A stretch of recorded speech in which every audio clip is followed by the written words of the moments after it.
it's economics, not slavery. Somebody came up with the idea, let's bring the immigrants from Europe in here, put them in uniforms, pay them $300, and let them fight the South.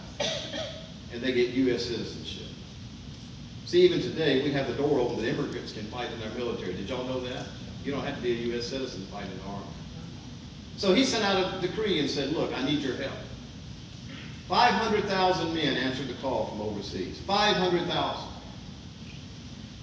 And as they got off the boats in New York City and Rhode Island and all the ports along the coast, they handed them a gun, they handed them a knapsack, uniform, $300, and a U.S. citizenship.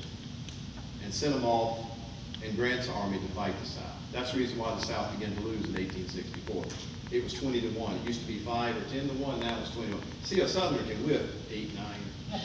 but when you get up to 20 or 25, if you saw the movie Gods and Generals, in Fredericksburg, there was a point, and they brought it out in this movie, where the Irish Brigade was fighting along the wall, it was coming up toward the wall.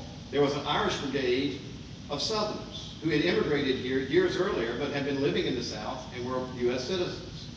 And they looked across the battlefield as the Irish Brigade came across the field, and they started crying, and this is documented in history because now Irish were fighting Irish and said, we left Europe to come over here to escape that, and now here we are here. That's what tyrants do. They turn people against people. They don't care. When all these immigrants came in, they covered up their sin of abortion. As the numbers stayed up, no one could see what was going on. But now you have people here who are human beings who've got to eat, got to live, and if they're born here, they're already U.S. citizens. Did you know that? So trying to separate the illegals from the legals is a nightmare. Another fact I've learned about the Civil War that applies to us today. Abraham Lincoln was what we would call today a racist. He said that the black man was not equal to the white man.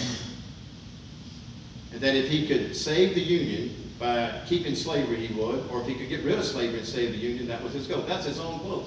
And 15 years before, when he was in Congress, he made the statement and even tried to help put bills into Congress, check it out, so that the African Americans could be shipped back to Africa because he wanted to rid the country of these people. There's your Abraham Lincoln. Let me tell you what today. We have a lot of people here. The doors were open and they're here.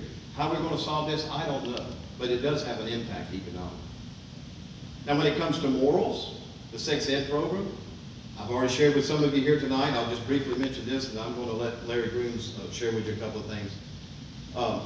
When it came to morals in 1962 with the prayer out, of course the Bible out, the other thing came along was our kids now, because we're starting to have babies, from all this situation, let's introduce sex ed. Well, that wasn't just something they came up with, that was a planned agenda, because they know human nature. And by introducing sex ed, it made the problem worse. And then you had the love, the love children. Now, I look at some of y'all, and I just can't imagine you with long hair and I got some deacons in this church who were hippies. They wouldn't tell you that now, but they told me they were hippies. I don't think any of them's here tonight. One of them may be up there on the sound. He's not a deacon, but he was a California hippie. But we laughed at that. I remember my dad used to shave our hair like the military. A lot of my friends, he said, don't you even think about letting your hair go that long. And we went through it. We didn't think much about it. What did it produce? Hillary, Bill, hello, and that's just the surface of it. And out of that generation, we thought it was the fun times, the Beatles and all this stuff. And what we didn't know behind the scenes, they were making changes culturally and morally that would impact us generations later. The free love and so forth. And now the traditional marriage has been put on the rocks, so that in South Carolina, listen to this, just last year, the statistic I heard, Larry, you probably heard this too, for the first time, South Carolina has more homes with unmarried families than they've had married families.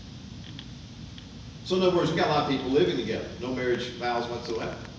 But not only that, we have a lot of people who basically have given up on traditional marriage, and so we've got a situation where the numbers have changed. You say, well, that's not going to impact us much. Let me tell you what. God says a man and a woman come together. The man leaves his family, the woman leaves her family, they start a new family. You have a mom and a dad, you have authority, you have love through both of them, you have discipline. It takes a man and a woman to raise a child, not a village, not two men, not two women. It takes a man and a woman committed in love, loving those children, disciplining those children, caring for those children, not the government, teaching them all things. That's God's plan. But we've gotten off that model. And unfortunately, our generation, it happened on our watch. Because while we were so busy making a living and preparing for the future and all this prosperity, and watch this, put the chart back up there. Y'all didn't even see this. When I saw this, it kind of blew my socks off. Can you put the chart back up there? Is it too hard to do that? Watch this. Why do you think they call them the baby boomers? Does anybody know? What happened after World War II? Thank you. When the soldiers came back from the fields, many of those gals that wrote letters to them and everything, they got married. The first thing they did, they got government help, a little bit of help and stuff. They were able to get cheap housing. My in-laws built a house in the 1950s for $900. My daddy built a real nice brick house, even though just 2 bedrooms. It was a nice house for like $7,000 worth of value of dollars. The point is, the economy was good. People had more children. They came back and they created this generation. So that's why for the last 20 to 30 or 40 years, we've had this prosperity. Because guess what? They've been marketing you and marketing me. They find out what we like. They sell it to us. We run to it. We have the money because it was passed on to us from that great generation. We've been spending our money. While we were spending our money, they took our kids, and in the educational systems and everything else, basically poisoned them. And we didn't have time to watch what was going on.